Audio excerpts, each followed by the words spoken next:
সাহস পাচ্ছ কোথা থেকে?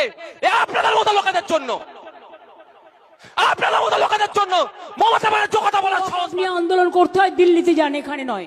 লজ্জা করছে না আপনাদের? লজ্জা করছে না আপনাদের? মুর্শিদাবাদের মতো জেলাতে দাঁড়িয়ে, যেখানে সংখ্যালঘু সমাজের মানুষ প্রায় 70%, ওখানে দাঁড়িয়ে এই ওয়াকফ দিয়ে যেভাবে করবেন না, যদি করেন সবচেয়ে বড় শত্রু আমি হব। পেলে কোথা থেকে সাহস? আপনারা দিচ্ছেন, জানে দুধেল গাই পকেটে ভরে রেখে দিয়েছি, ভোটের দিনে 500 টাকা দেবো, বিজেপির একটু ভয় দেখাবো। আন্দোলন করতে হয়, দিল্লিতে যান, এখানে নয়। আর গুলোগুলি করবেন না, গুলোগুলি করবেন না, যদি করেন সবচেয়ে বড় শত্রু আমি হব, সবচেয়ে বড় শত্রু আমি হব। बाप यहाँ छोड़कर गया था कि तेरी माँ?